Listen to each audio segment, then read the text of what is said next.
Welcome to the Somewhat Creative Show, the podcast where we explore the ideas, tools, and people shaping the creative world. I'm Clark Miller, here with my fellow pop culture anthropologist and co-host, Rocky Tilney. That's a better title than the one I have. There you go. I like it. Today on the show, Taylor Swift's marketing gravitational pull, while why Dunkin', Aldi, Olive Garden, and even Cheez-It can't resist jumping on the Swiftie wave. Plus, she announced big news on a football podcast. And is the cultural shift we're living through right now the modern equivalent of going from the horse and buggy to the moon landing? And later on, we're joined by Eli Becker, a senior creative strategist who's worked on brands like Databricks, Autodesk, Flickr, and Lagunitas, to talk about the creative job market, AI's impacts on careers, and why brand strategy still matters more than ever. Let's get our friendship bracelets on and jump in. Rocky, how are you? Woohoo! Doing good. Lagunitas. That sounds like something I'm ready for on this weekend here. Yeah, right? I think we could crack open a Lagunitas. We need to have an episode where we just kind of drink throughout the episode and see how we do. That idea. We should really do that. Sloshed by the end. So just like beer, not like no hard alcohol, or do we want to do a whiskey show or whatever? Dealer's choice. I think, whatever you're into. I would go for a little whiskey. Little whiskey tasting. I do like the Lagunitas, the little something ale. I think it's an little ale. Stumpin'? I think it's little Stumpin'. Is it Stumpin'? I don't know. Could maybe be. It's something. I don't know. I think it's something. Maybe it is something, and I just read it wrong. That's one of those things that on packaging, like beer packaging, is not always the best. I'm gonna lay it out there. It's pretty good eclectic in now. terms of it's very eclectic. Yeah. It's all over the map. There's no rhyme or reason to a lot of it. Sometimes I've been into one beer that's like an Oakland-based brewery called Pattern. I think it's like the Pattern. Have you heard of this beer? No. I think it's the Pattern Brewery or something. Anyway, they've got their logo kind of wrapped around the name of the beer in a circle. Mm-hmm. I don't know. It's worth checking out because for the longest time I didn't know what the name of the brewery was. It just like it gets lost as this like little additional element on the packaging. Well, a lot of times now you see beer labels just have like art from local artists or someone they know. The brewmaster knows someone that does cool art. And so they have these crazy cans. And each can is different. Kind of fun, yeah. It's like traditional. It kind of goes against everything we've been sort of told about marketing a product, right? Is that like consistency and like I actually just came across Eggo Waffles redesign and kind of going back to what we were talking about on the last show, they didn't make the mistakes that Tropicana did, where Tropicana lost a lot of brand recognition in the grocery store aisle because they changed the format of their packaging rather than just updating the look and feel of it. They like went with Tropicana running up the side and like instead of the orange with the straw in it, we talked about that. Eggo did it right where they like updated their branding and their look and feel, but they didn't change where things were. They have the same color, the same kind of orientation of things. So it still looks like the Eggo packaging. So anyway, food for thought. Interesting. Well, I think a lot of the beer manufacturers or those companies, they're doing more street art on their packaging. It's almost like everything's like a graffiti artist now, or everything looks like Banksy-ish. It's kind of fun, but I guess it goes against marketing principles. But they probably don't care. They have their unless you get like bought out and you're going to do like national distribution, you're probably okay with being a little bit more one-off in your branding and packaging design. It gives you an opportunity to do that. Once you get picked up by like a multinational conglomerate, like you're screwed. You're going to have some consistent brand at that point. This is true. I think maybe that's the move is once you get to that level where you need that consistency. Anyway, speaking of brands trying to get out there and market themselves and creative strategy, the one thing I really have been struck by is Taylor Swift and not Taylor Swift per se, but the ecosystem of brands globbing onto this moment in Swiftdom, as it were. Yeah. I've seen a lot of marketing. It's mostly just on social media where they will take their brand and, X, for example, just posted a sparkly orange X logo and said that'll Uh, work. That's our contribution. Some brands have done it a little better. I think Olive Garden did a nice little Swifty post. yeah, It's interesting this moment in time where these kind of we're trying to glob onto these cultural touchstones like the Taylor Swift album announcement, and everybody's trying to represent that they're a fan, and these brands are trying to almost be one of the people instead of a brand, and that's kind of how you have to play it on social media. I don't know. I don't yeah. know what you've kind of seen, but that's just been something that's really rattled around in my head a little bit lately. Well, I think just the amount of gravity that her brand pulls from Mhm. everywhere. Yeah, It's all over. You hear about things that you wouldn't normally hear about from other artists. But she's so big and so popular that she has a gravitational pull, which it's true. is, and then also having a boyfriend who's an NFL player and has a A following of voice his own. and is Mhm. popular, and he's been on SNL and in advertising. So you just have these two sort of masses, I guess, kind of generating all this pull from all these different sources. So you would kind of be stupid not to try to pile on Yeah. Yeah. from a brand standpoint. I mean, I do wonder, in the case of some of these, is it sort of pandering? Like, do people recognize it as what that is? Like, if I think Duncan got in on it too, and Duncan like posted a logo of theirs that was all a lot of these Yeah, brands are just putting orange sparkles on whatever and then yeah, posting it. yeah. And it's like, I don't know, is that enough? Is that gonna like bring anybody into Duncan? I know. I guess to like brand snobs like us, we'll be like, Mm, "Oh, it's not original." But if you're just a fan of that brand or a fan of Taylor Swift, you're just gonna be all in. I don't think it matters. true.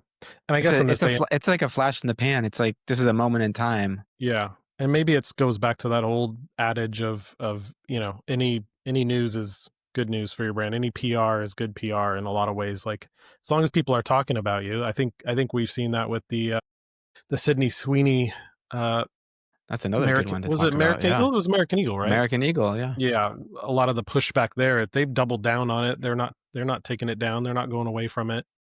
So it's I yeah, think yeah. they're getting free marketing from the pushback and the They uproar. really So are. They're taking advantage of it. If they would have just kind of, bent the knee taking them to taking all them the down. pushback, they, we wouldn't be talking about them anymore. It'd be Yeah, over. yeah. So, from a marketing standpoint, it's pretty smart. But yeah, it creates its own like ecosystem of conversation around like who brands use, in their marketing and advertising and how advertising's done. Um, it's just fascinating to see it kind of unfold hmm in It real is time. and that kind of it goes to something else I wanted to touch on was the fact that this pace of cultural change that we're living through now with AI deepfakes and like just Yeah. social media. 30 years ago, this wasn't. We didn't have social media. Hmm. Even 25 years ago, we didn't have Right. this, and it just feels like the pace of the rapid change of how we're getting entertainment and news and where the watering hole is for our communities is now on these social media sites and with AI deepfakes and with all this like changing culture and movement around it and how we're interacting with each other more online than ever. It's like it really does remind me of I was listening to someone talk about the history of the 20th century and how if you were born if you were born in 1880, I think it is, you were a kid when the Wright brothers made the first flight in human history. And Hmm. then you were alive, throughout. So basically you went from like a horse and buggy to the car to the first flight, and then you saw basically the invention of radio and TV and just the technological pace to by the end of your life, if you're still alive by 80 years old, let's say, you're seeing the first landing on the moon. And Yeah. Yeah. that's an incredible, like no other time in human history has there ever been that kind of pace of change. And I look at that and I'm thinking, are we living through something similar in terms of our culture and just how we're Yeah. like Yeah. No, no pun swiftly, intended. yeah, that was unintentional, but like we're living through some really fascinating times in our culture, and like the pace of change and the AI has just accelerated it, and I do wonder Yeah. like where does it go from here?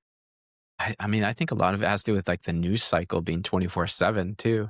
Yeah, yeah, You're not reading about things the next day in the paper anymore. You're seeing these things unfold in real time. There's hmm commentary around it in real time now that's published. You could publish your opinion or thoughts on something in real time as things are happening. So there's not a whole, I mean, in one way, it's like you don't have time to reflect on your position on something when you have to react to things immediately. And I feel like that just sort of dumbs down any coverage of any event or anything that happens. It also speeds up, like you're saying, the marketing cycle for hmm things. Like now you're not doing a campaign that's going to be launched in 3 months.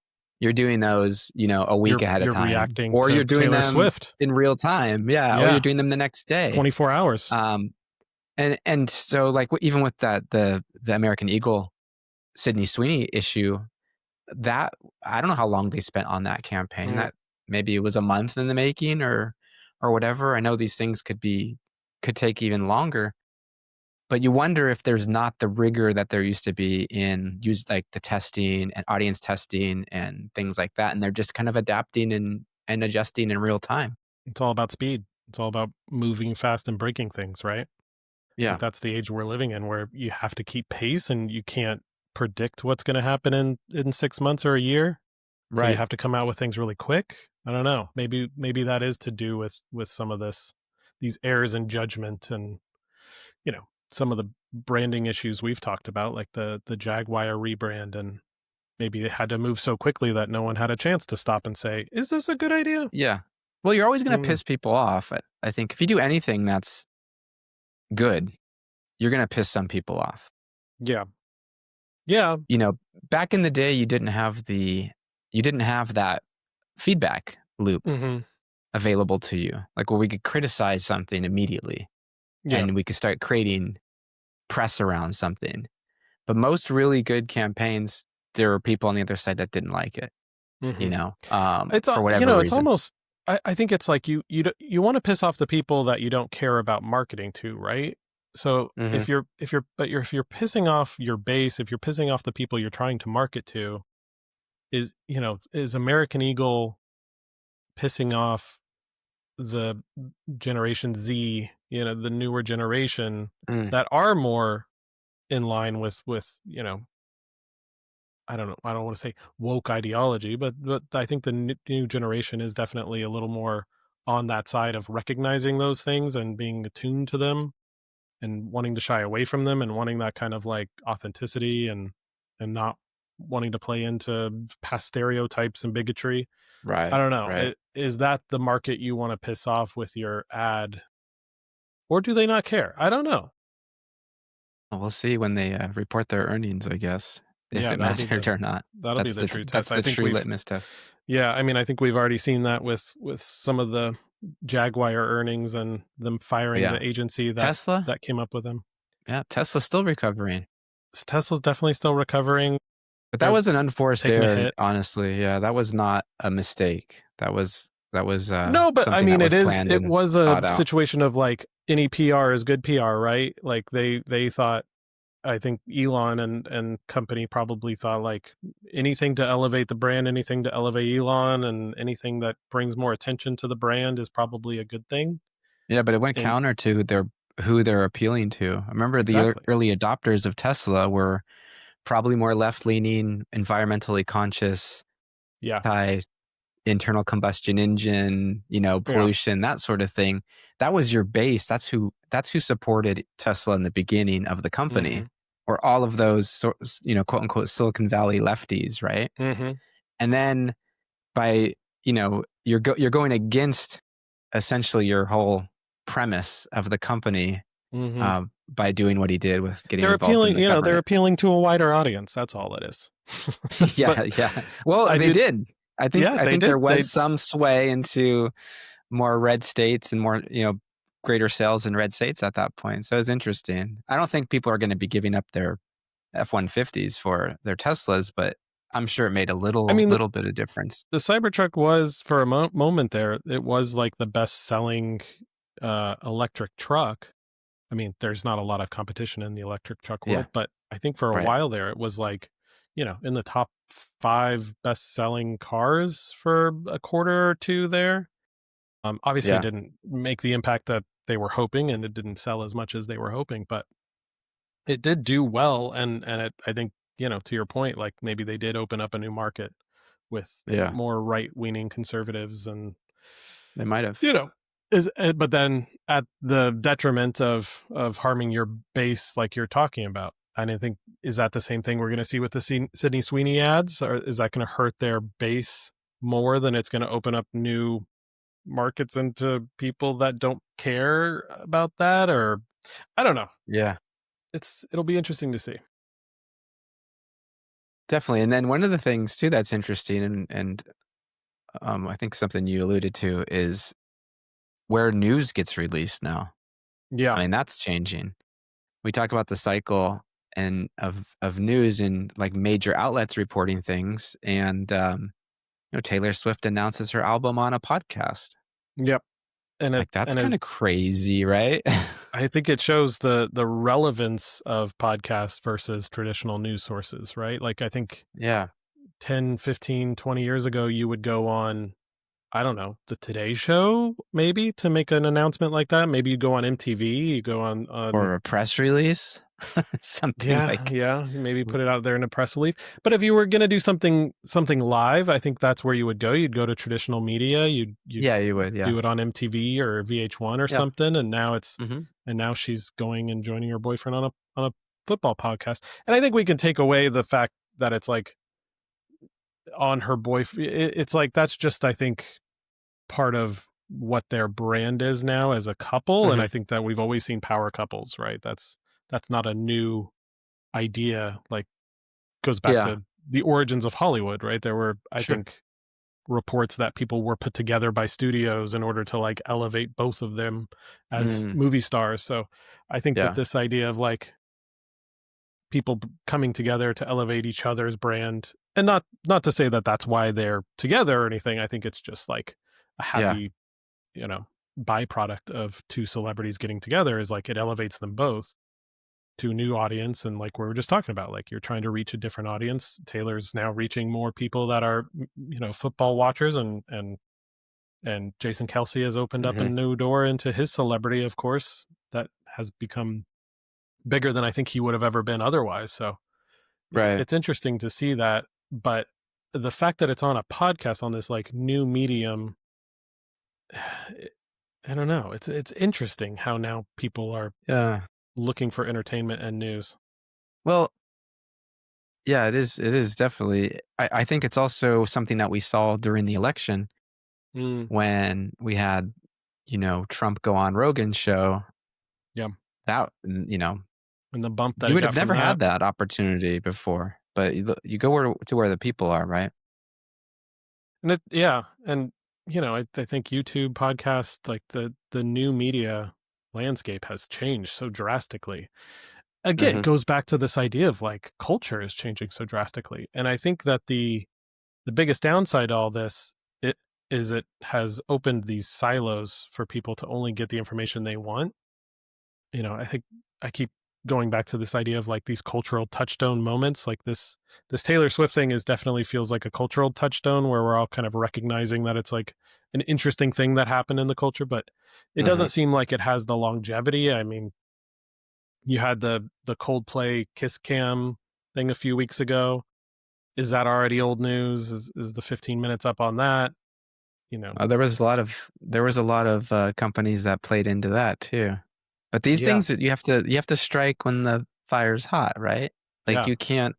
These things don't last very long. They don't last long at all. People I don't mean, have you're the talking attention days. span. Yeah. Yeah, So you have to do it. you have to do it quickly and you have to be effective with it, and then you move on to the next thing in the news cycle. But Yeah. it's also a little bit maddening too to try to keep up with this because you don't know what's good or bad either. Yeah. Like, Well, and you can do it is the so kiss cam poorly. thing going to be negative, like in the Mhm. long run? Like, it's Mhm. haha funny now, but now it's like there's a lot of fallout from it I mean, too. I always think about the fact that I don't have any tattoos is not because I wouldn't like to have tattoos. It's more Hmm. because I am terrified that if I got like a, you know, rose tattoo or something, in 10 years there's going to be like the rose serial killer, and he leaves a rose at all of his bodies, and And he so has a somebody's rose going to assume tattoo. that I'm they're going to be like, are you the rose serial killer? Like, that's, I imagine people before the Zodiac killer getting that Zodiac like tattoo printed on them or something, and then that guy Yeah, came along and they were like, what the, come on, yeah, the yeah, one tattoo I have now is ruined. yep. And I kind of Hey, feel you that never way know. about branding somewhat. It's like, uh, you don't know who you're going to tie yourself to. Like, it's not going to work out so well. Yeah, yeah. The tattoo thing's been something on my mind for a while too, and it's like, yeah, I love the idea of getting something, but I also want it to be meaningful. Yeah. I don't want it to get dated. I don't want it to be lame. Like, I don't want a Tasmanian devil on I don't want my to get calf. tired of it. Yeah. Yeah, things like that. It's Things just you're like, into I now, don't what if know. you're not But into now, them? then you wonder, like, what's the point at this? Is it a midlife crisis thing? Like, why? Yeah. Or is it Yeah. just What for if, fun? I mean, I'm looking behind you and I'm thinking, like, what if you were to get Starship rocket from SpaceX, and then Elon comes out as, supporting American Eagle's campaign because he believes in eugenics, and you're like, Yeah, oh, yeah, now my leg is tied to Elon Musk's eugenics program. yeah, I don't know. Those are the thoughts that go through my mind anytime I'm thinking about long term stuff that you can't get away from. yeah. Well, I think tattoos are a great segue into our next segment. Okay.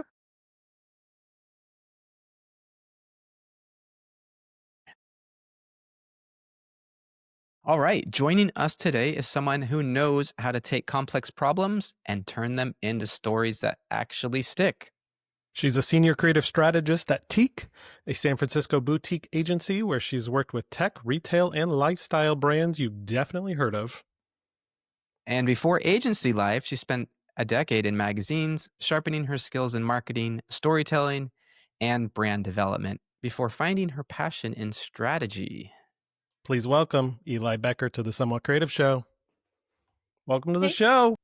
hi. Wait, yay. Yay, we need applause. Applause. Studio where's the uh, audience. where's the applause button? I know. We could That's have funny. that. We should add that. Yeah. Make it sound like there's just a ton of fanfare around our Right. Yeah. guest, right? I think we need it. Well, thanks for having me, guys. I appreciate it. I'm really looking forward to talking to you today, and thanks for that intro. That was lovely. Yeah, of We course. try to make Well, our intros spectacular. That's yeah, our we goal. we try. I also like how Rocky always adds like some elements to those intros. Like, "all right" was actually written as his first word. So when he introduced, just a little Oh, that's insight true. into the magic of See, the I hate Somewhat Creative reading them Show. word for word though. I like to like just kind of freestyle it a bit, but Well, I I don't know. also liked in our intro to the show, you said there was like a stage direction. And he put in here, pause for funny quip. Hey, you're not And I supposed to think tell how the sausage I is made. I want to tell everybody how the sausage is made. It's Yeah, so insert fun. funny quip here. And I don't even Yeah. think the quip was that funny, to be honest. I think I could do No, it better. was terrible and not quippy at all, but best laid plans. All right, we got to Anyway, stop talking about this and we should talk about our guest this and is true. talk about some cool stuff around brand strategy or anything else. Clark, did you have any kickoff ideas? Well, yeah, no, before we get into like brand strategy and what you're doing now, let's go back, because I noticed in your LinkedIn Time profile, of machine. course, um you're originally from the Midwest, right? You're from Iowa, Des Moines? Yeah, that's There you right. go. You know what's so Uh weird about Des Moines, though, real quick? Just sorry to interrupt. God, I well, made a funny comment the other day, and can't remember who it was, but it was something like, "Yeah, I'm not going to spend a week in Des Moines," or something. It was something like that to that effect, like a joke about the Midwest. So I don't know what the context was, though, Eli. So I'm sorry, but it's No, weird that that city came up. It comes up a lot. I feel like anytime somebody makes a Midwest joke, it's about Des Moines. I hear it even on TV shows. I've heard, I've been in the Bay for like 15 years now, and I have met very few people who have ever been to Iowa. So I'm very used to it. I'm from Modesto, California. Which Not is by the birth. Iowa of California. It's sort of it's the Des Moines of California. I feel like everybody in California is like, oh, you got to drive out to Modesto. It's like Bakersfield and Modesto. So I feel the pain of that. But I did want to ask you. I wanted to ask because coming from like Des Moines all the way out to the Bay, and I know there's been a lot of stops in between. But like, was there a little culture shock? Was there anything from that journey that like sticks out in your mind? But yeah. Oh yeah, definitely. 1,000%. Well, I'll rewind. So I came out after undergrad. So I was in 2012 and I didn't know anybody here. I didn't have a job. I had never been here before. It was kind of just a let's get out of Iowa moment and try something totally different, which I don't think I would do again in retrospect, but I'm glad I did it because here I am still today. And it was definitely a culture shock. I got lucky. I found a sublet on day one when I got here. I found a place on Craigslist, went there and landed. And my roommate at the time told me you kind of have to earn San Francisco. And I spent the next 5 years really earning San Francisco. I have so many horror stories, but I would say the biggest culture shock. Midwesterners are very nice and they'll just say hi to strangers on the street and, just how are you doing to people you don't know. That was a bit of a learning curve. You do that here and people get Look at your weirded weird. out. Yeah. Mm-hmm. Yeah. Well, what And do I you think, want? right. Yeah. What's wrong? What's happening here? And then there's also it took me a long time to get comfortable not overextending myself and trying to be such a people pleaser. I don't know if that's directly correlative Man. to directly related to being from Iowa, but it took me a long time to kind of get good at finding my voice in work and not being taken advantage of because I want to work. And I feel like my work ethic comes from growing up in the Midwest. And so that was a steep learning curve too. Okay, well, if you write that book about not being a people pleaser and saying no to things, Yeah, I'll buy 7 copies, please, because that's not a Midwest. That's not a only Midwestern problem. It may be more prevalent, but yeah, I've got that. I've got that. yeah. No, I it's think creatives in general, though, tend to want to please, whoever's hiring them, right? totally. Yeah, Sometimes it's hard to push back and say, well, no, this isn't for you. This is for your client. I have yeah. a hot take on that. Okay. A hot take on that is I think we're all insecure about our own abilities because it's a creative field and it's, I think harder to show creativity and to be creative on demand. And so I think we get into a habit of like, well, I might not be good enough, so I better go above and beyond and do everything that I can. That's my hot take. What are your thoughts? Open up the Me? floor. Anybody. Yeah. Oh, yeah. Well, certainly. Yes, I think I've always had. It's something I've really had to be conscientious about in every role, and I find myself being attracted to these brands that are startups or have really small teams where it's expected that you wear many hats, and I enjoy doing that. And then at the same time, it's finding the balance and kind of knowing when to double down and focus. And I think Rocky and I talked a little bit previously about this generalist versus specialist thing. And I think I have a tendency in my career, and I've seen this in a lot of my friends that are in agencies or creativity, of wanting to be a generalist and trying so many different things. And then that fine line of kind of focusing in is something that I have had to train myself to get better at. That's a tough one. I feel Yeah. like I'm reading my autobiography right now. I feel like I'm seeing myself reflected in you, and I'm gonna, it's a great. Don't get me wrong. It's just I'm also like, oh man, I need to work on that too. Yeah. Yeah. I mean, A lot I of think things I that's can relate to. something. I think something you're challenged with throughout your whole career, no matter how much experience you have. You want to be well-rounded in all things that are adjacent to the thing you're working on. You want to understand how it works. A perfect example of this is like UX UI for apps. Like, you need to know what the developers are also working on. You need to know how it Know how to works in the speak their app store and language. stuff. So you have to have this cross discipline, I think, to an extent, to be valuable as a creative, like knowing lots of things. At Well, least that's been my experience. no, I think that's true. And I think it's why I found a home in strategy and coming into the agency world. I wasn't expecting that. I actually got the job at Teak as a producer, trying to kind of pivot out of publishing, using storytelling as sort of my narrative to get into a new industry. And I got placed as a producer. And very quickly, my team was like, "Oh, I think you're a strategist." And so I educated myself on what that was. But Yeah. it stems from this core of kind of what we're talking about, of being deeply curious. And anybody who's deeply curious, who kind of obsesses and goes down rabbit holes, would be a good strategist, because that is just what I do in my free time all the time. And I managed to make a job out of it. So that was a happy, blessing, surprise ending for that. Okay, but Are you a true crime fan too? Because you're a strategist and you're curious about things. It just feels like that would be definitely go down. Is that a suggestion that you like? You have to be a creative when you're a murderer, or like, are you just interested in murders? I mean, we could argue. We could talk about suggesting. If you're a serial, you have to have some creativity if you're going to be like a serial killer, right? Absolutely. Yeah, that's that's another hot take. Is that you have to be? I don't know. Okay.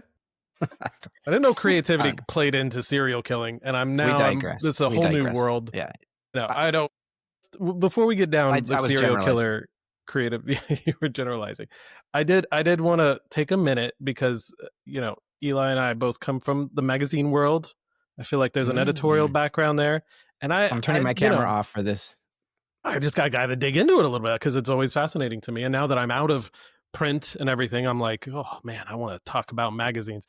What is your thoughts on, is print dead or is it alive and kicking? Is it niche? Is it high dollar price point? There's a million things I want to ask you about. I know. I have so many questions for you too. That was I wanted to be mindful not to bore Rocky, but I was like, oh, we have to talk about this. This is all I do. I just try to bore Rocky. Get a coffee. I try and push him out of all of the conversations we have. This is my attempt. There's so much to talk about here. And so I'll give the quick background. I started in magazines when I was 17. Meredith Publishing used to be based in Des Moines, and there were a bunch of magazines there, and I got my first internship there, and it was wonderful and totally opened the door for me, and it was really an exciting time. And then I moved out to the Bay. I wanted to continue in publishing, and there aren't as many jobs here for publishing. And so I went back to school. I went and did the publishing program at NYU and managed to find a job in book publishing in the Bay. So I was able to come back, then I transitioned into books. And that was a really interesting transition that I'll get into here in a minute. But to answer your question, I don't think print is dead. There's certainly, it's changed a lot. And I recently heard a study saying that magazines for young kids are actually becoming more and more popular as parents are trying to isolate them away from all the technology and get them. Yeah. So there's a little bit of a revival there, which is exciting. It's still not nearly at the level it was when I was growing up, but I was excited and encouraged to hear that. The other thing that is really interesting is I worked at Wiley, John Wiley and Sons, and that was in academic publishing for a while, and then I pivoted into nonfiction doing a lot of cookbooks. But this particular publisher was data driven. And at the time, that was really novel and different and new, because it was still very much the traditional model of, literary agencies finding amazing authors and trying to bring them to the forefront. But this job was to use search data to identify keywords that were being searched but didn't have a lot of books around them. And then this was at Callisto, right? The Callisto, yeah, exactly. Yeah. And rapidly produce at like crazy speeds books around those keywords and to source authors who specialized in those keywords. So it kind of flipped the model on its head. And today, a lot of my friends that are still in publishing, there's a lot more of that kind of data informed strategy for storytelling in the nonfiction world. I'm hearing more and more in fiction as well, which is kind of sad and a whole other conversation. But it's changed a lot since I started. But I'm curious to hear your thoughts. I mean, it's very interesting. I definitely had some run-ins at Callisto. I had a lot of former photo directors and people that moved through there. So I was very interested, 15 years ago when they kind of cropped up in my radar in what they were doing. So it was a fascinating take. And I think the publishing world has really caught up to them. Like you're saying, like everybody's kind of data driven now and not as much, worried about trying to build the next John Steinbeck. It's more like, okay, what's the new YL, you know, Mm. author that we need to just build up instead of finding some. I don't know. I so it's interesting.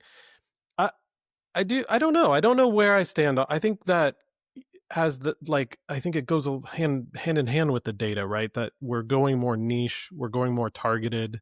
I think that Amazon and the ability to kind of market directly to individuals and not having to cast a very wide net has made a lot of opportunity for very niche publications, especially in magazine. This is kind of the trend that I've been seeing with print is it goes very niche and a high dollar point, and the Hmm. people that want that are going to pay for it.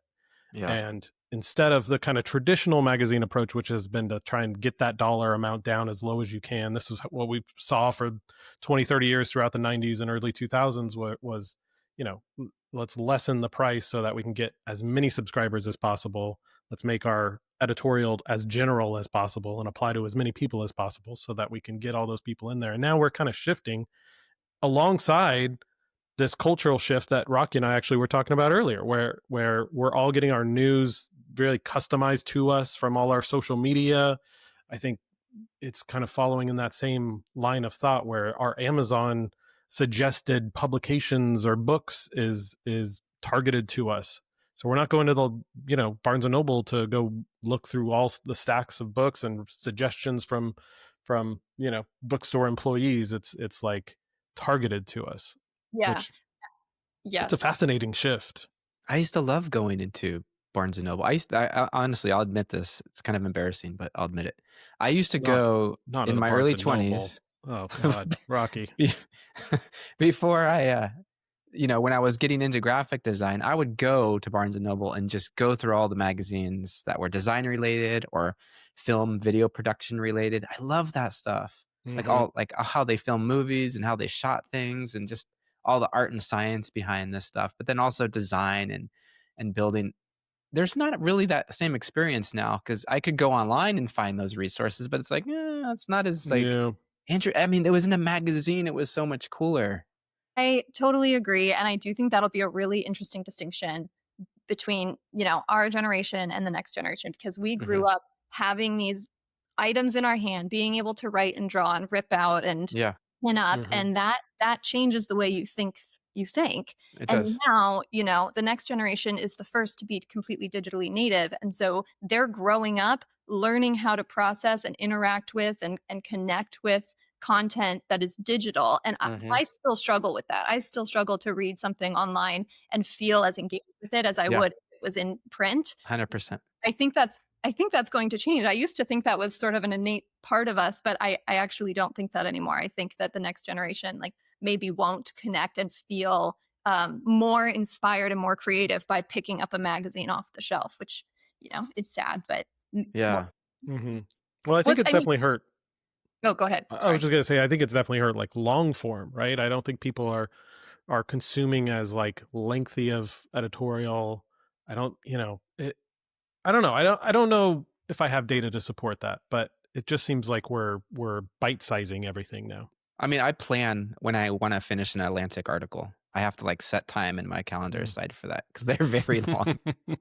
It's a Wow. deep dive.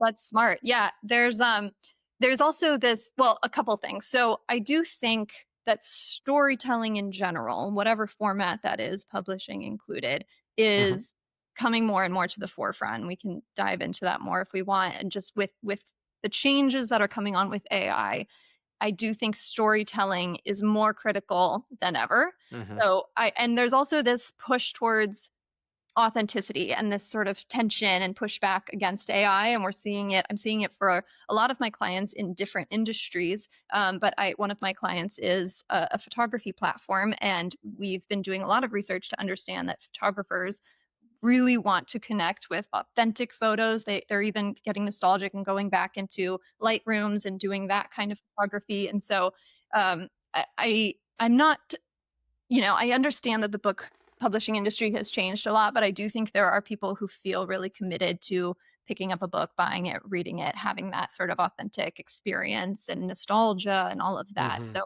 I don't know. We'll see how far that gets it's the publishing industry. But It'll be interesting to watch. yeah. For sure.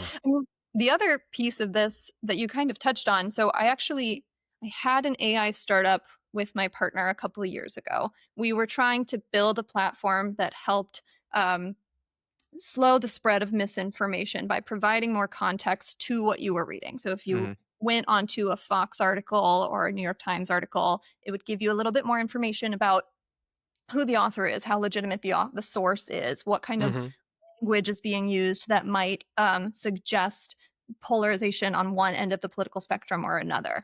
And it didn't end up becoming what we wanted it to be, because we learned that, to your point, Clark, like a lot of people are only going to read what they want to read, and they're not really interested in challenging their beliefs outside of what they're consuming. And they're not willing to go read, well, this is what the left is saying about this issue. Let me go read what the right is saying on this issue.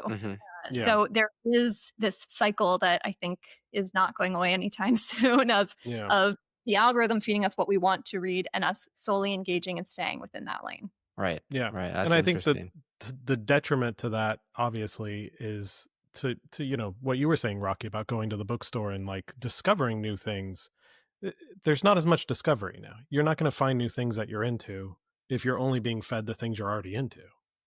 Yeah, with a magazine, you're presented everything that's in the magazine. It's not, you're not filtering by channel or source or medium at that point. It's whatever's in that magazine you're going to skim through and read. And it's up to you to discern if that's something you agree with or not agree with. And same's true for newspapers. Like, you'd get every article, every opinion piece. But today we're going, oh, I know this news source generally agrees with my viewpoint, so I'm going to read that, and it's going to be this feeding cycle of the same kind of content. So it never challenges you to think about another perspective. That's right. Yeah. And what we saw in the research at that time, and again, this was a couple years ago, so it's probably changed, but about a third of people who actively engage with and consume the news will question and sort of their own biases and maybe go read an article elsewhere or watch, Fox News or read a New York Times article, whatever, something on the opposite end. But it was too small of a number for it to be a full-blown business at the time. People are entrenched. Yes. They're going to die on their hills. Well, then let's turn to then how do you strategize for a brand, for a company, to find new people, to get out there and market themselves when we are so entrenched and so niche in our interests and what's being delivered to us? Like what does that look like now? How do you do that? I mean, I guess that's a bigger conversation than we have time for, probably, but I don't know. I just how do you go about getting? That'll be the director's customers? cut version of this episode. 3 hours later.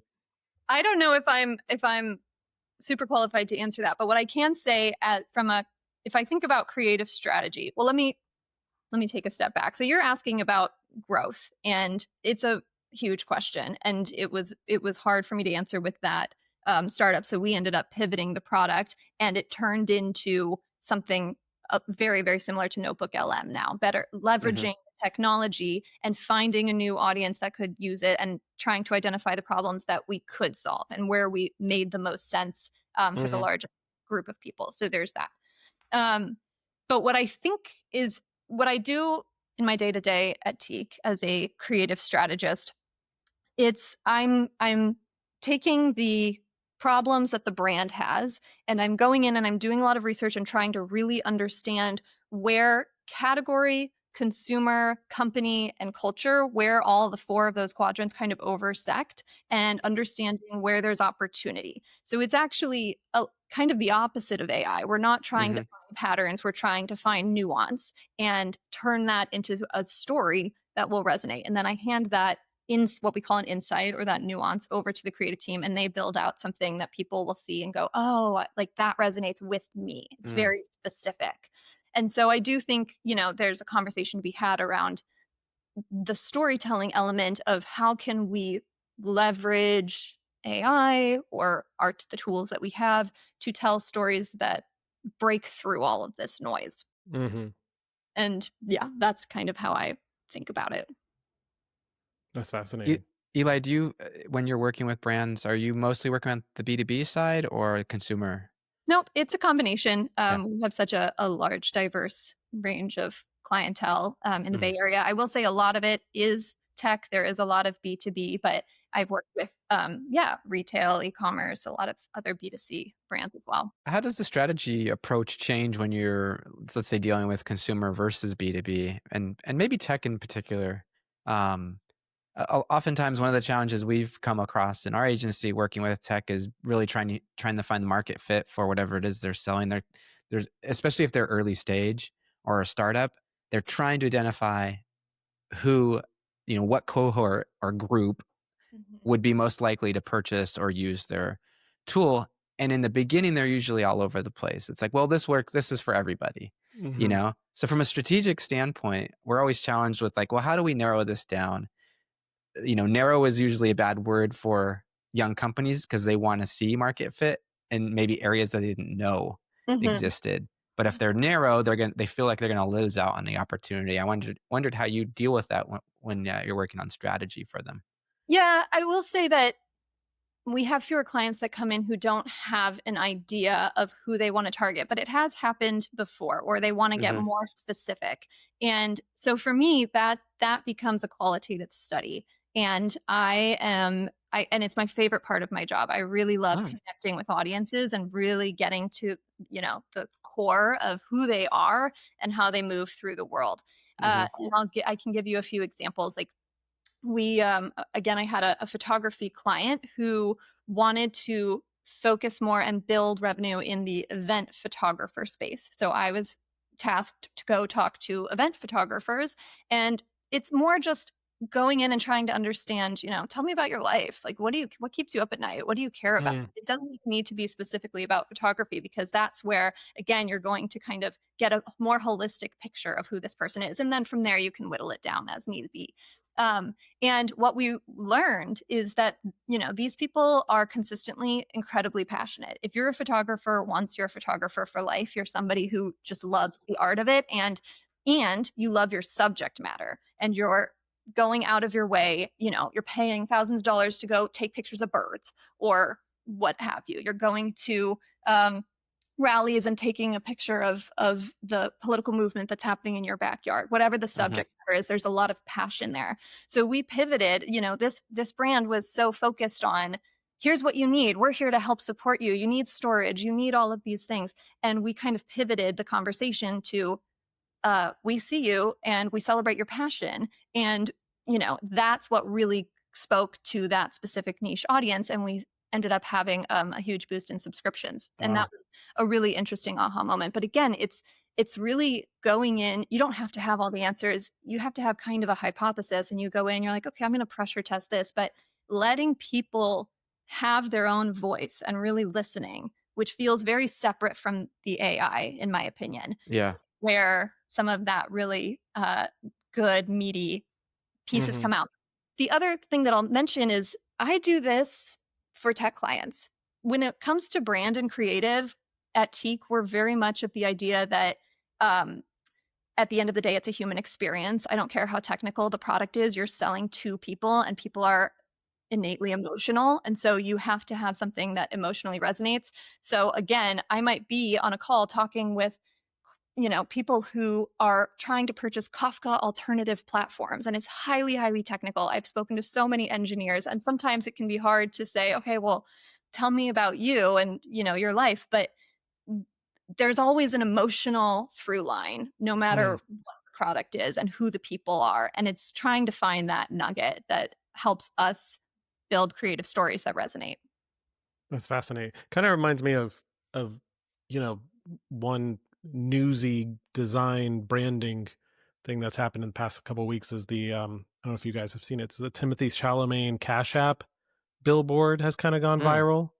So Mm-mm. Cash App, unlike PayPal and Venmo and some of their competitors, is really aiming to be a lifestyle brand, Hmm. and they are kind of running these series of like Timothy Chalamet just like doing stuff, and it's no product features. Everybody else's billboards and branding really focuses in on like the product features and what this product can do for you, and they're really honing in on this idea of like, no, we're selling this lifestyle, we're selling this idea of like you want to be cool, use Cash App kind of thing, more so than that product features. And I think that's kind of, it may or may not resonate with everyone, but it's telling a story that with their target is maybe going to work better than, and it's going to cut through the noise as you're talking about. It's like, how do you differentiate? How do you cut through that noise? How do you tell a good story? Um, and it kind of feels like that's what they're aiming at. So it's Yeah. Yeah. it's an interesting to look up too. I think the role of the storyteller and the role of the creative director, the ideas roles, are going to really be at the forefront moving forward. But it's I kind of wanted to ask you this, riffing off of that. Did you hear the I think it was Scott Galloway recently said that the era of brand is dead. Did you hear about this? Scott Galloway says a lot of He interesting does and say a out lot of there things. things, but I haven't heard that particular one. But it sounds Yeah. like something he would say. Yeah, I mean, I think it was interesting. I kind of went down this rabbit hole recently. He was saying that the era of brand is over, and let me find it. Hold on. Era of brand is I mean, it over. kind of goes along with what we were talking about, Rocky, earlier about like these brands trying to glob onto the Taylor Swift train and like putting out, little Swifty messages on their Instagram platforms and stuff. It's like Yeah. brands And are it used trying to to be influencers and individuals and have a It's totally personality and changed from yeah. traditional branding. If you think about all the old ads, like the Volkswagen Lemon ads and all those really famous ads that were done in the paper or even the early TV ones, like, we just don't do that anymore.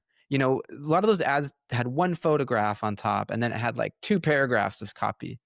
No one's reading that these days. So the whole tactical approach to advertising has changed, and we're pulling in these external. I call them like these masses that have their own gravitational pull, and you're just adding it. It's an additive experience where you're just adding it to a brand, and you create this. You double the gravitational pull that it's having. So it's almost like everything you've learned about advertising still works, but now it's done completely differently. Totally. Totally. I think that's what he was getting at. Yeah, I found the quote. It said, "I think the era of brand is over. People aren't watching ads anymore, to your point, Mhm. as much, even though they keep getting more ads keep getting more expensive." And you just start thinking of, okay, how are brands telling stories now? How are they activating and being memorable? And he made the point, and I thought it was an interesting one. It's like, yeah, a lot of these big name brands don't really have to advertise anymore because it's so product experience focused. When's the last time you saw an ad for Amazon? People talk. When's the last time you saw an ad for Chat GPT? Because people like us are going to get on and talk about it for them. They don't have to pay Yeah. for advertising, which is kind of interesting. But I don't totally agree. I mean, I think that brand is still very important, but I think exactly what you just said, the way that we experience brand and sort of the way we experience brand is changing. Mm-hmm. Yeah, it's almost like your peers or, one of the things we talked about with our kids was like we could they're going to adopt some of our influence, right? But they're probably going to adopt more of their peers' influence than ours. That's just the way it works in the world.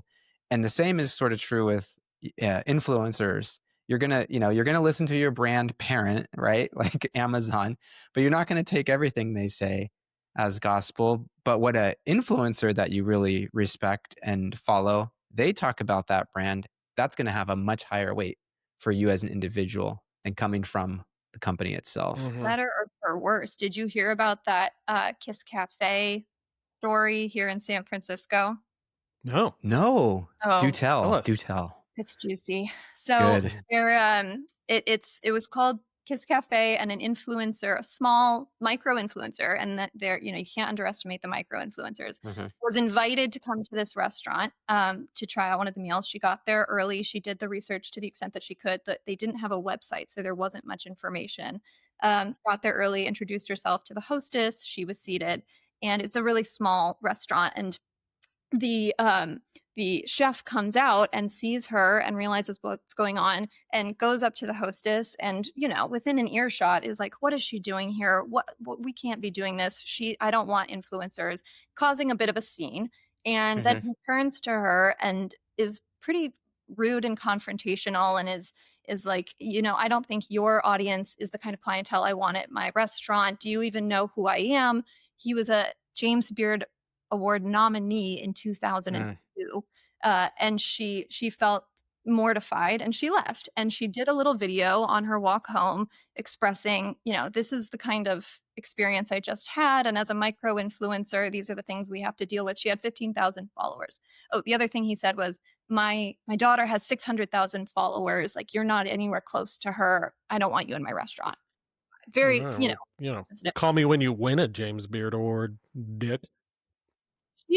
She went on TikTok and said all this. She did not say the name of the restaurant or the chef. She was, really just talking about her experience. But of course, I couldn't have resisted.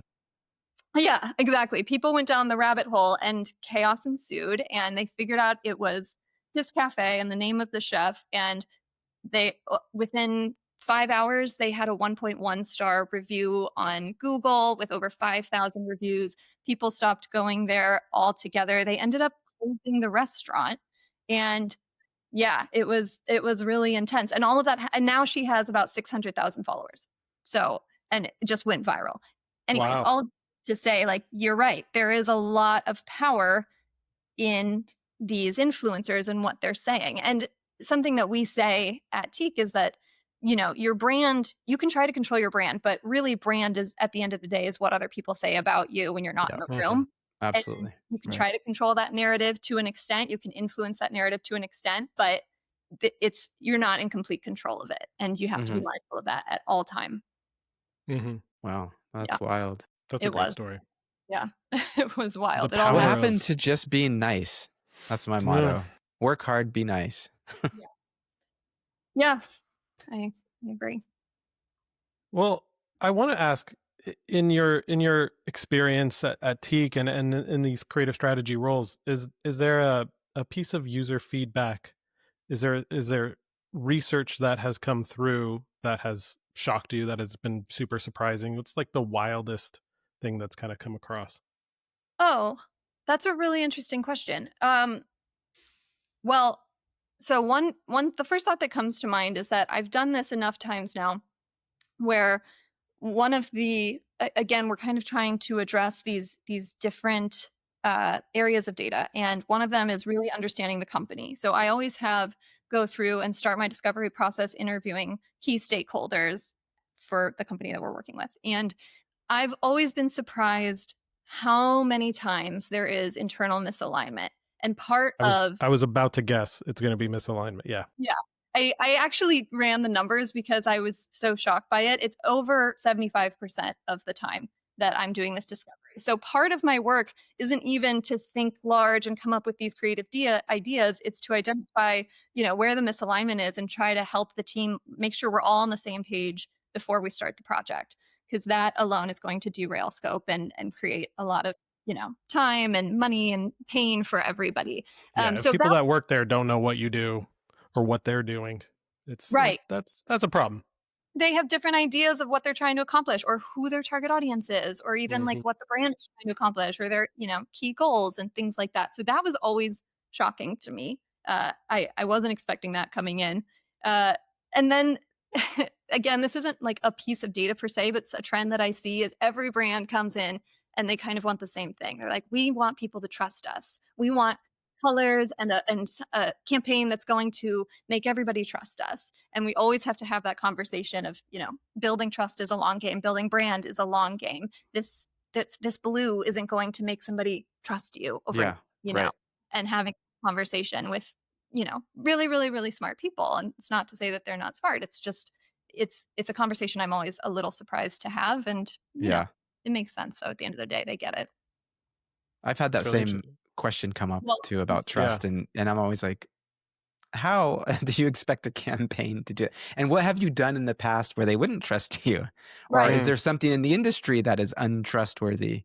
Like an auto shop or something that you could get bad feedback on or something like that. So and the nuance to that is so interesting. Like in our last podcast, Ramon was talking about that, the kind of nuance of like it stuck with me. He was talking about Amazon and how you wouldn't trust Amazon to like watch your kids. You wouldn't trust them to like hold your purse or something while you go do something. It's like, but if you want to have something delivered overnight, you're going to trust them that Yeah. they're going to get it to you. Like you're Yeah. not going to trust FedEx or any of the other ones as nearly as much as you trust Amazon. Like they've just built that reputation. 100%. Yeah, it's such a good So it's point. like, how do you want to be trusted? Where do you want to be trusted? Because Exactly. if you just want your brand to like feel trustworthy, that that may work for certain brands that are in healthcare or something, but it's like, how do you want to be trusted is, I think, a more important question.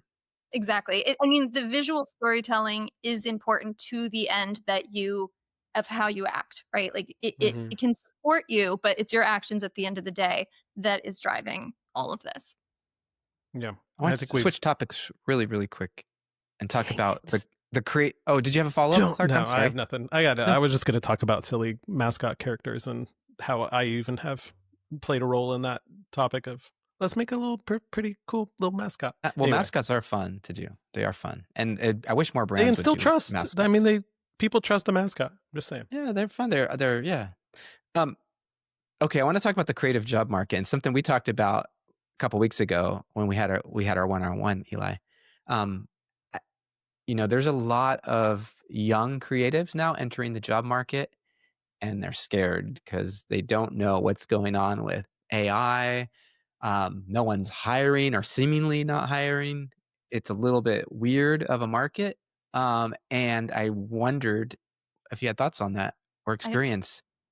I have so many thoughts. And before I get into it, I kind of wanted to ask you guys, because obviously we both are in the agency world. I'm curious Hmm. to hear like how business has changed for you. I've asked this to a lot of my friends, Hmm.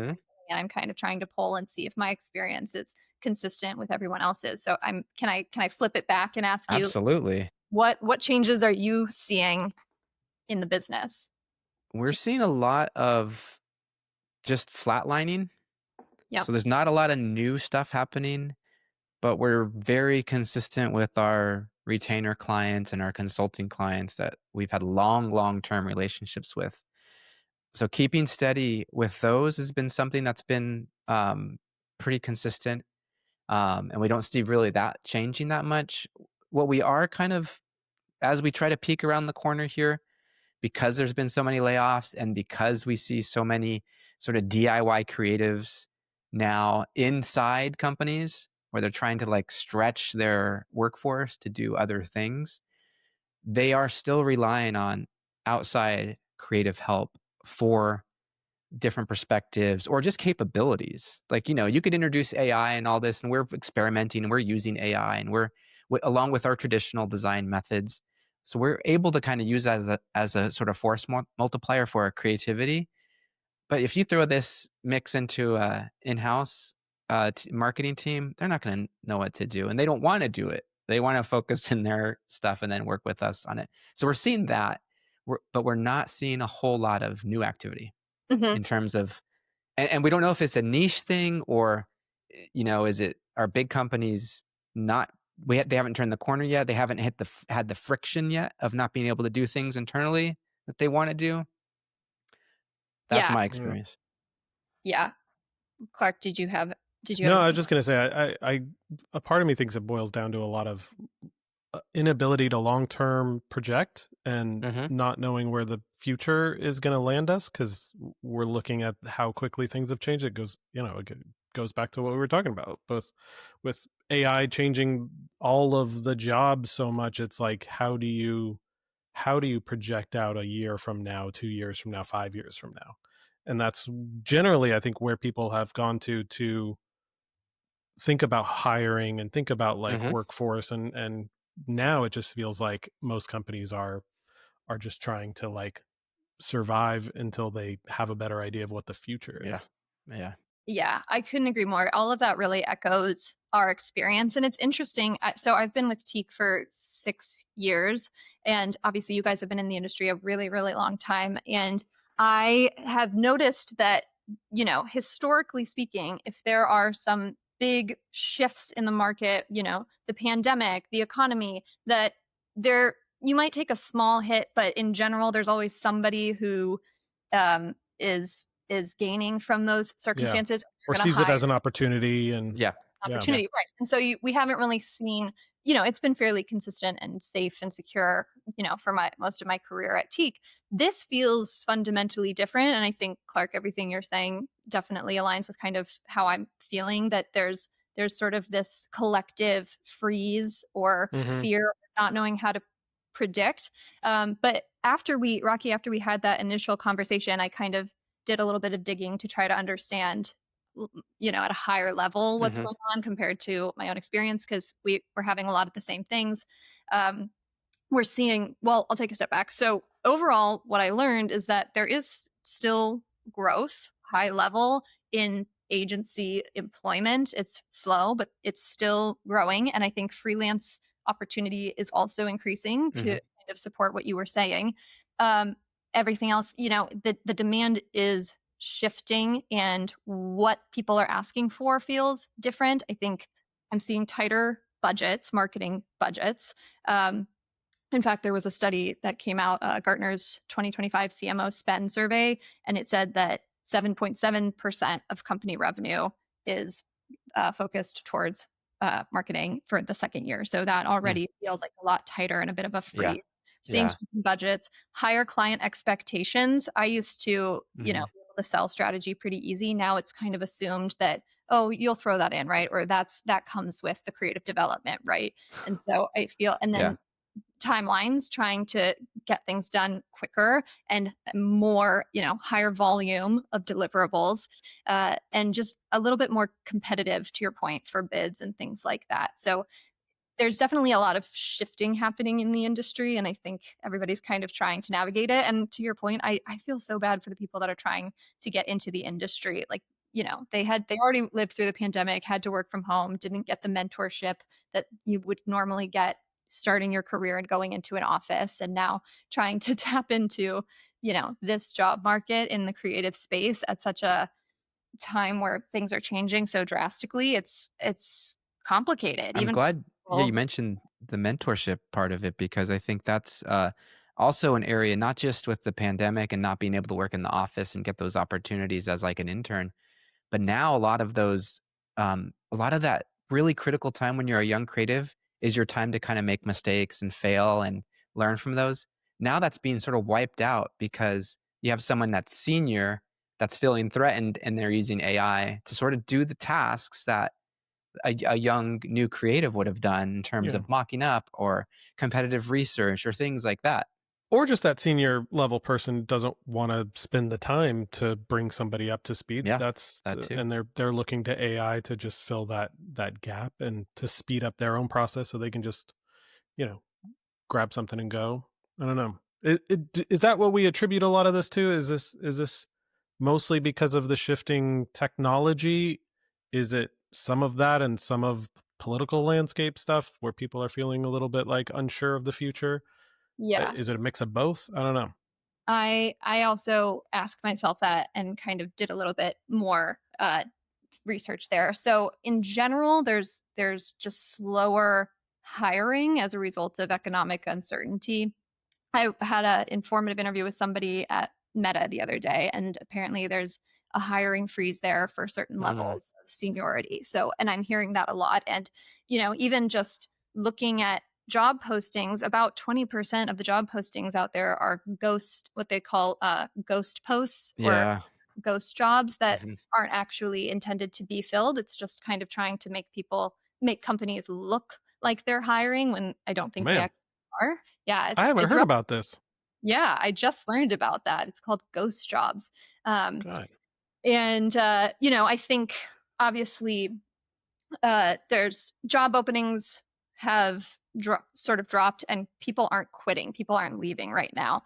So I think that that's contributing to it. And then of course the impact of AI, and then specific to our industry, one of the interesting data points that I found is that uh, ad blockers and the use of ad blockers are going up and up and up, and Mhm. spend on ad is getting higher and higher. And so I think there's that added um, question of what we were talking about before, of how do we advertise effectively, and let's take a step back and kind of reassess and Mhm. reevaluate how we're going to move forward with this. I could be wrong about that. That's just kind of something I'm projecting, but I thought it was really interesting to see the rate that ad blockers are growing. That is interesting. I don't know. That's fascinating. It's I'm still thinking about ghost jobs and just what kind of editorial artwork I could do with I'm thinking about article about digital ghost jobs. ads though, because like who clicks on ads on? Do you Yeah, click on ads? accidentally. Do you use ad blockers? I have ad blockers on, but I I don't do even still know if I see do. I ads. probably do have some on. It's interesting that's such a, you wouldn't think that like digital ads would be such a backbone of marketing and dollars spent as they are when you kind of look into it more. But Yeah. as The other companies thing shift to that's like the influencer kind of model, it's like there's still yeah. a lot of money spent on just these digital ads. Fun game I recently played. I don't know if this would be fun for us to do, but is what spaces don't have ads? Like name the spaces where ads could go in the real world. Jeez. That Yeah.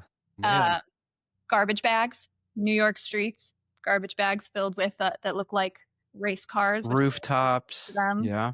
toilet paper, paper towels.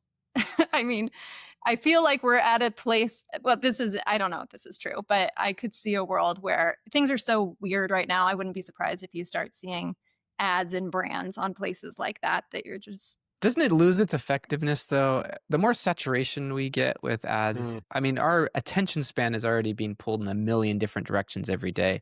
We're interrupted. I can't remember the actual data, but it's like over 120 times a day where we're thinking of something and something alert will happen and it will change, right? Or we have to go into a meeting and then we're out of the meeting and we get bombarded with texts and emails. So like, is that going to be really effective? Is advertising like that on a mass scale going to be helpful? You know, those like those movies that take place in the future and they have all these ads floating in the sky and like this Neo Tokyo landscape sort of yeah. thing. Like, is that really what it's going to be like? I mean, gosh, I hope not, obviously. I definitely feel that. I feel the oversaturation. I do think it'll go a little bit more, I don't want to make predictions, but I think, native content and sponsored content and things like that are going to become more prevalent. Yeah. Yeah. Not knowing you're being advertised to, I think, is the future of advertising. Yep. I agree. Not You won't know you're seeing an ad. You're seeing content or a story that's, yeah, I think Amazon is already a pretty good case study of trying to do this with Amazon Prime, and like, we saw the disaster of their new what's the movie called that they just released? War of the Worlds. I don't know if you guys have heard about this, Oh, but it was Ice again? Cube, I think, was the star, and it was all filmed as if on Zoom, and Oh, like the world that is sounds ending, horrible. and I can't believe this hasn't come up in your algorithms. This has been fed to me Well, I don't nonstop. watch Amazon stuff that much. I didn't see it, but I saw it come up in my feed a lot. But Really? they had a scene in there that was like such product placement. It was like, we need to get a thumb drive to Ice Cube so that he can, stop this War of the Worlds or whatever. And like, they use Amazon Air to send the thumb drive to him, and it's Oh my just like God. such bad product placement Yeah. and everything. But I think that's, I don't know, that's with all the brands coming out with their own streaming services and stuff, I think ads are going to become less prevalent, and it's just going to be in baked into the content and the entertainment. I don't know. Well, there's always been product placement in Yeah, media. But they pay for that. But it's I gone pay for all my streaming tiers don't have it's gone ads to a because I level that's, cannot stand it. yeah, no, I know, I don't like to see ads, but I think that's the reason you see this, the spend on product placement has gone over the last few decades tremendously high, and the amount of it that's in there is insane. Well, man, we could talk about so many cool things, Eli. This has been really, really good, but we do have some rapid fire questions we need to go through. Okay. Are we doing rapid fire now, Rocky, instead of the Inside the Actor Studio? Because this was a debate we were having over email and earlier. I'm like kind of getting sick of the Inside of the Actor Studio, and now I feel like it's just getting rote. Well, you could always So change maybe it it's the up. bonus. Yeah, I think bonus I think rapid it's going to be fire. in. They'll be influenced in the rapid fire. Let's say that.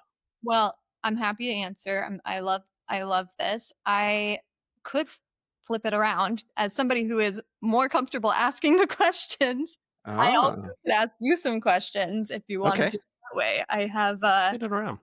well, I will say, so I love that you guys do this. This is something that I really enjoy. I don't know if you've ever listened to Working It Out, Mike Birbiglia's podcast, where he talks about the anatomy of a joke, and he brings on another comedian and they workshop a joke in real time. It's very interesting, but also really interesting. And he also asks like very pointed rapid fire questions at the end. Mm-hmm. I'll ask you one and then you can ask me if you want. Okay, let's do it. Let's do it. We're ready. That sounds fun. Okay, one of my favorite questions is, what's a piece of advice that you've received that you've actually used? Rocky, you go. Oh my God, you're gonna put me on the spot? So it doesn't necessarily have to be good advice, just advice. Advice that you use, that you've actually employed in your life. Okay, so it must be good advice then if I'm sticking with it. Oh my God. I'll tell you a piece of advice that this is a piece of advice that I always tell people. I don't know if I came up with it or if it somehow was told to me and I used it. But what I always tell like younger designers and stuff and getting started, like we've talked about this on the podcast, Rocky, but don't wait for like a job to come to you. Just like start doing stuff. Just start making stuff. Good. Like invent a brand and start making stuff for that brand. And like, you know, if you want to get into creative strategy, write a creative strategy for a fictitious brand that's coming up. Like you don't need to wait for somebody to hire you to do something. Just start doing it yourself. I remembered something that I could answer this question now. Top that, Rocky. I worked with a creative director who had years of experience in advertising agencies, and he partnered with me for years on projects. And he came from an ad agency sort of background, sort of old school background. And he is the person that taught me how to. He sort of became a mentor, and he taught me that to always lead with strategy. Of course, I was like, I'm sure you'll appreciate that, Eli. Is to strategy first, but to have a creative brief. Write a creative brief for every client interaction you work with, and have that as kind of the first document that is agreed upon by everybody. And it sort of goes back to the alignment issue. Before, I never really did that. I would just kind of do a download from the client what they wanted, and then we would present some ideas. It was never you were vibe designing.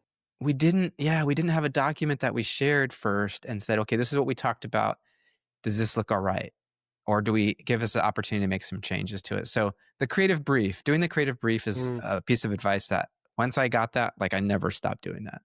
Solid. That is solid. Can I ask another? Should these be questions related to the industry? Anything you want. I don't think so. We have no rules here.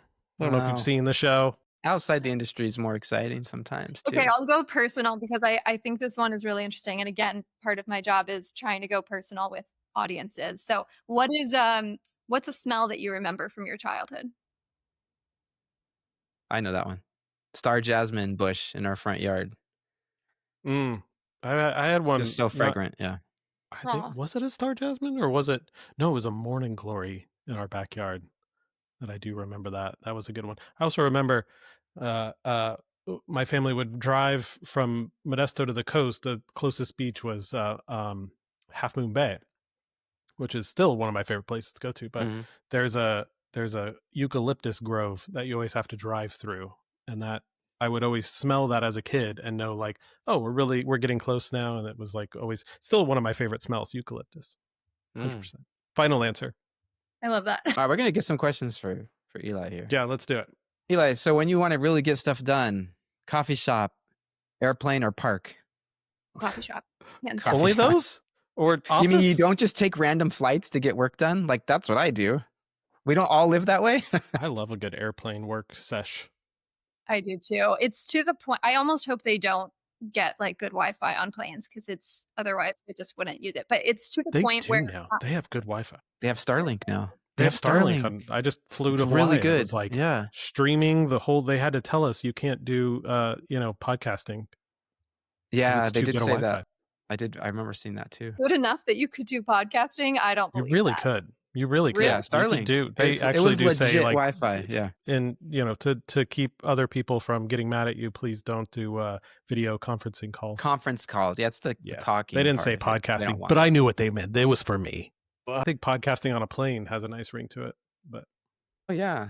There you go. There you go. so the Then you coffee have- shop. So you like the atmosphere of a coffee shop? Here's the thing. It's so necessary for me. It is embarrassing to say, but I have my whole setup here. I have my white noise machine and I Mhm. put the coffee shop noise on in my house where there is no one sitting around me. And then I'll put my headphones on to noise cancel out the coffee shop noise. We've talked about this, Clark. I Remember know. I said I love This is working a in a coffee debate we shop? have. I'll I put like my like AirPods serene. in, but I won't actually listen to music. It's just enough to muffle. Yes. But I still want the ambiance of the coffee shop, and it's like I'm like a 2-3x efficiency when I'm working in a coffee shop. Love it. Clark, you get the last rapid fire. What? This is the last rapid fire? Well, now I have to pick a good one. Well, you want to go? We have 50 here. I know we're really going long on this episode too. I guess this kind of goes along with that. I always like to ask, like, is it a cluttered compute? Like, is your desktop physical or computer? A cluttered desktop, a lot of tabs, or do you like streamline? Is it clean and minimalist? I feel like I shouldn't answer that. It's embarrassing how many tabs I have open. This is a personal question. Tab chaos. Exactly. Yeah. We're really getting deep here, guys. We are friends now. It's a sign of a creative mind. That's what I say. Very personal, guys. I think a cluttered desk and a cluttered tabs is you're into a lot of things. I did. Have you tried the browser called Arc? I tried it for a while. It is specifically built for this problem and tries to help you organize your tabs so that there is some structure. And I really enjoy structure, but chaos is my natural default state, and it's a constant internal battle. I tried it for a while. It was nice, and then I just kind of got back in the habit of the tabs. But it's an organized chaos. I know where everything is. I can move around quickly, so it doesn't. That's what all hoarders say. Do you do tabbed groups? Like I have like 8 tab groups. I have groups, and I've got different pages. Like this is my work page, all my tab groups with all my sub tabs, and then here's my personal or passion project or whatever. Have you ever lost your tabs? That's really upsetting. Literally last week, it was a very that is a visceral experience. I'm gonna need to go run after thinking about it. Yes, but then it's like a fresh start. Kind of like it's like you get to start over again. Yeah, I like it when I lose them all. I'm like, you know what? That was time. It was time. I should have really done that a long time ago. Like you can mourn for a little while, but then you have to move on. It reminded me of when back in the day when you had to hit Control Save, and then if you didn't and your computer crashed, that paper was gone. You know that? Oh yeah, there was no autosave. There was no autosave back in the day. Yeah, that's terrible. I mean, I've had that more times than I can count with Photoshop. Yeah, for so long they did not have autosave in Photoshop. It was like buried. It was gone. Brilliant product feature. Shout out to whoever figured that one out.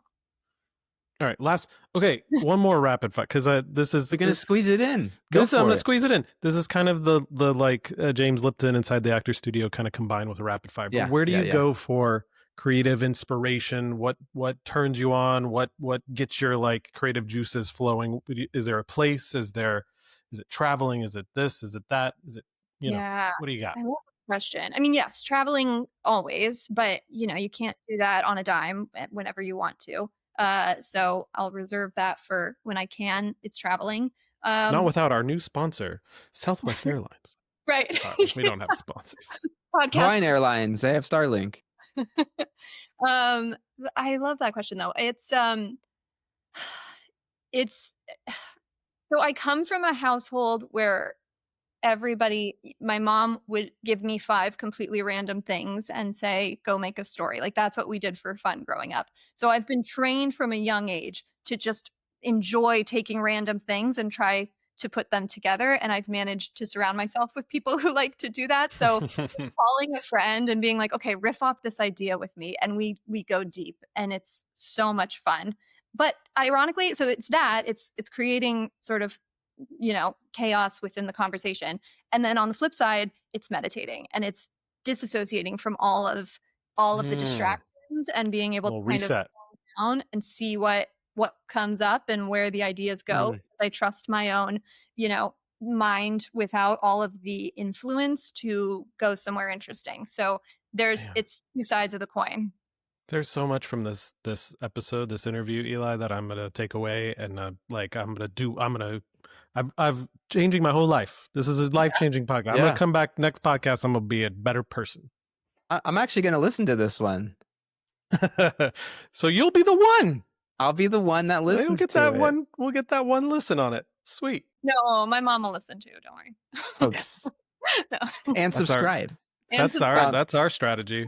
One person's mom at a time. Smash that subscribe button, people. All right. Thanks for joining us on the Somewhat Creative Show. I appreciate it. Have a great. Thank you. Thanks so much, Eli. And if you enjoyed the episode, be sure to subscribe wherever you listen. And if you're feeling generous, leave us a review or a star or whatever you got. Huge thanks to our guest, Eli Becker. And as always, stay curious, stay creative. We'll see you next time. And we're out.